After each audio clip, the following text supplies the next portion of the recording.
नमस्कार प्रिय मित्रों, स्वागत है आप सभी का अपने चैनल कथा साहित्य दर्पण में।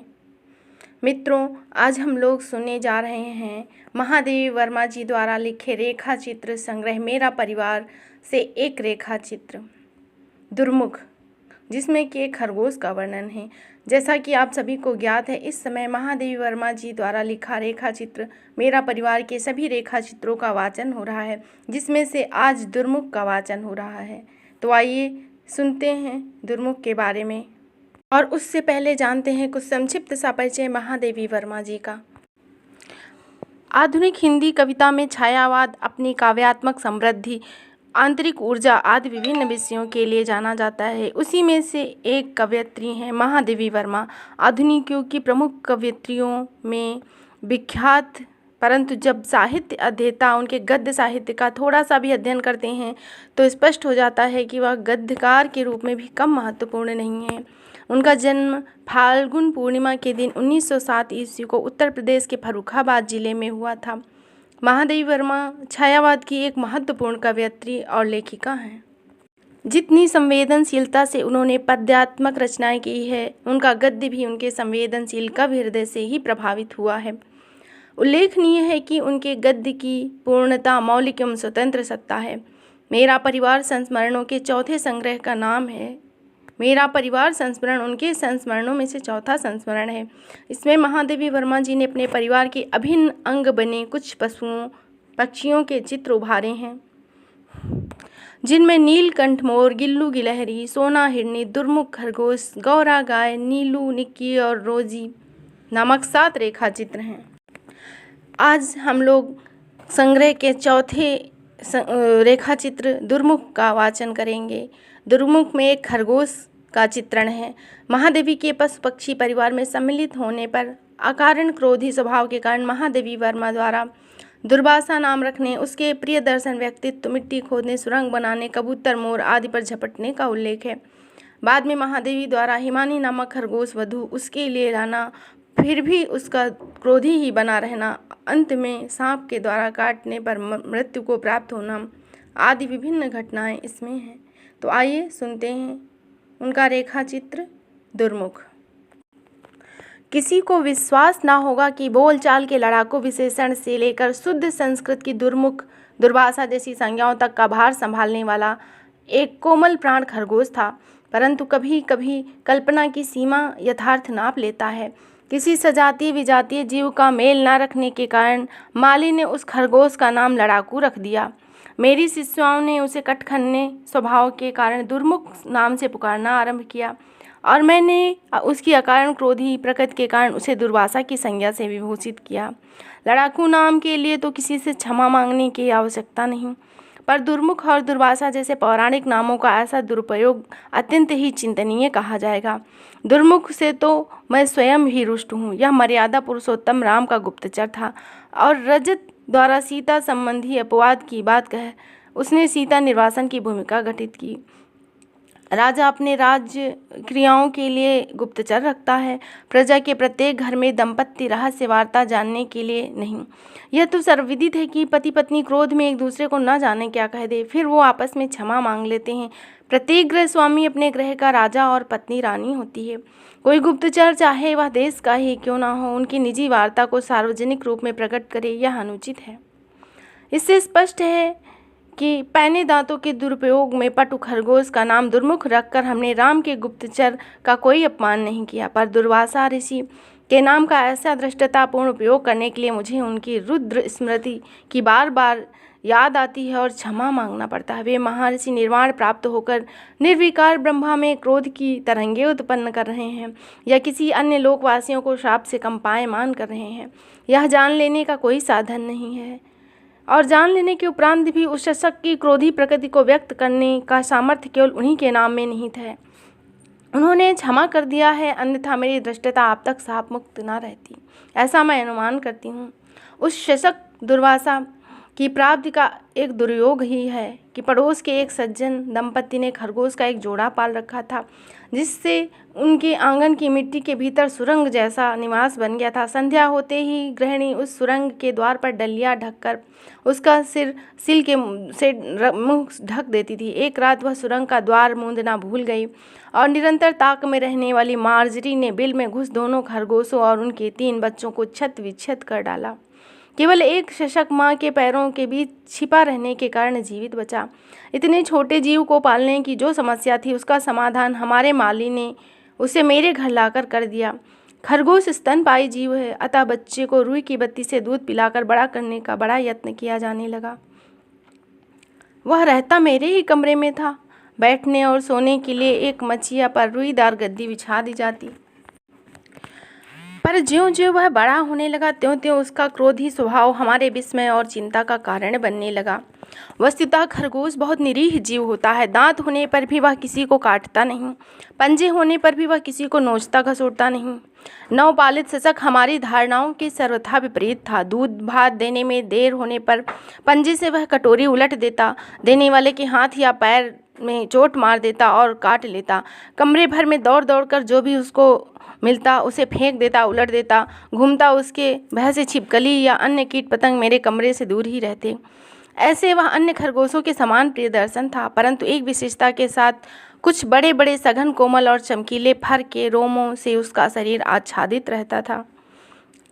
पूंछ छोटी और सुंदर, पंजे स्वच्छ जिनसे वह हर समय अपना मुंह साफ किया करता था। कान बिलाती खरगोशों के समान कुछ कम लंबे थे, पर उनकी सुडौलता और शीघ्रता, सीधे जड़े रहने में विशेष मोहक सौंदर्य था। विशेषता यह थी कि एक कान काला और एक सफ़ेद। काले कान की ओर की आँख काली और सफ़ेद कान के ओर की आँख लाल थी। सामान्यतः सफ़ेद खरगोश की आँख लाल या काले चितकबरे रंग की होती है, परंतु इस खरगोश की दोनों आँखों ने अपने 2 भिन्न भिन्न रंगों से उस नियम को अपवाद बताया। कभी कभी लगता मानो 2 खरगोशों को आधा आधा जोड़ दिया गया हो। मेरे कमरे में स्प्रिंगदार जाली के दरवाजे लगे हैं और खिड़कियों में भी जाली लगी। अचानक किसी कुत्ते बिल्ली के भीतर आ जाने की संभावना नहीं रहती, परंतु जाली के बाहर तो वे प्रायः आकर मेरी प्रतीक्षा में खड़े हो जाते हैं। खरगोश न भागता न कहीं छिपने का प्रयत्न करता, वरन जाली के पास आकर क्रोधित मुद्रा में अपने काली और लाल दोनों आँखों से उन्हें घूरता रहता। यदि बिल्ली जाली के पार की खिड़की पर आकर बैठ जाती तो वह अपने पिछले दोनों पैरों पर खड़े होकर उसे देखता और मुख से विचित्र क्रोध भरा स्वर निकालता। मेरे कमरे में दुर्मुख के रहने से शेष पशु पक्षियों को निर्वासन ही मिला। इसी से जब वह कुछ बड़ा हृष्ट पुष्ट और चिकना हो गया, तब मैंने उसे अपने पशु पक्षियों के रहने के लिए बने जाले घर में पहुंचाना उचित समझा। वहाँ का आधा फर्श सीमेंट का और आधा कच्चा मिट्टी का था, क्योंकि खरगोश जैसे जीव मिट्टी खोदकर अपना निवास बनाते हैं। पिंजड़े या पक्के फर्श वाले घर उनके लिए अस्वाभाविक होते हैं। दुर्मुख ने पहले तो मिट्टी खोदकर अपने रहने के लिए सुरंग जैसा घर बनाया और उसके निर्माण कार्य से अवकाश मिलते ही जाली के अन्य निवासियों से युद्धम देहि कहना आरंभ किया। उसके झपटने और काटने के कारण कबूतर, मोर आदि का दाना चुगने के लिए नीचे उतरना कठिन हो गया। वे तब तक अंडों पर झूलों पर बैठे रहते जब तक दुर्मुख अपने भोजन से तृप्त हो सुरंग में विश्राम के लिए न चला जाए। कभी कभी सुरंग में भी उसे अपने प्रतिद्वंदियों के नीचे उतरने की आहट मिलती और वह अचानक उन पर आक्रमण कर देता।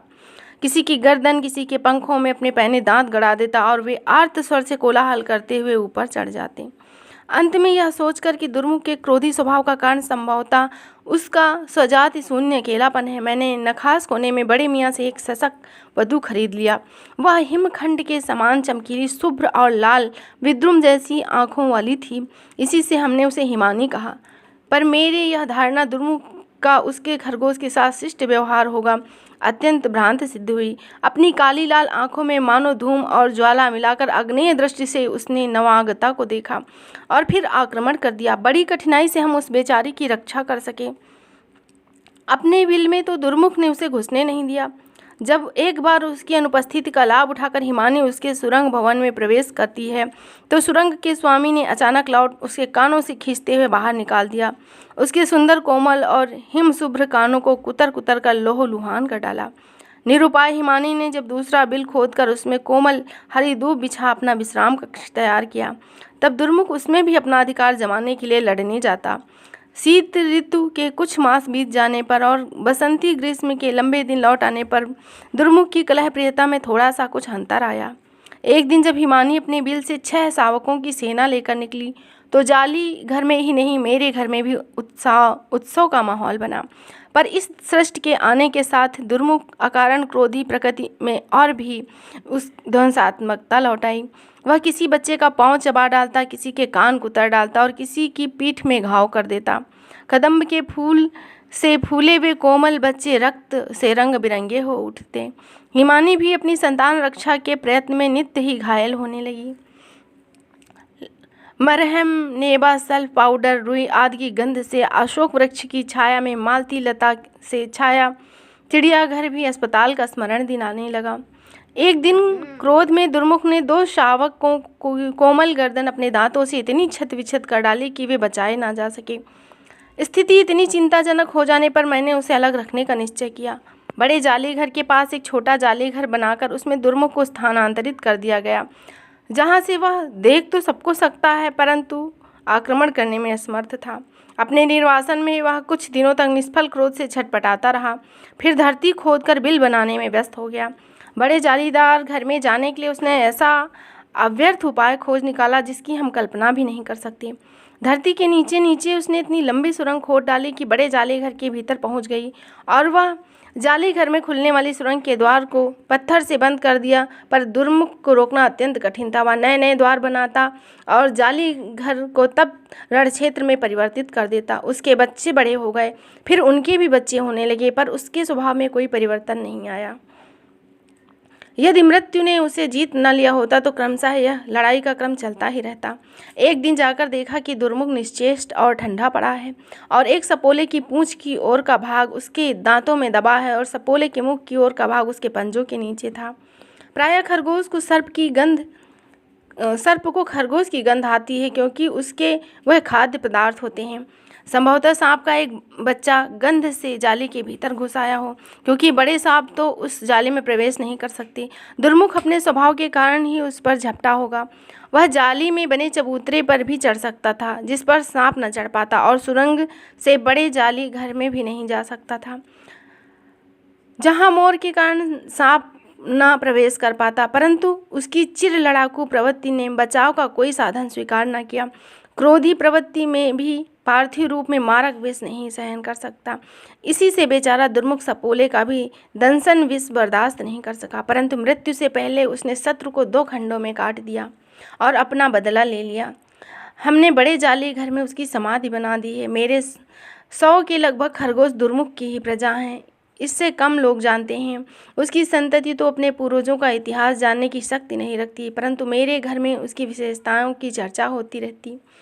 मेरा माली आज भी अपने मन में निश्चित रखता है कि उस खरगोश पर पहलवान जी की छाया थी, नहीं तो भला कोई खरगोश सांप से लड़कर उसके 2 टुकड़े कर सकता है।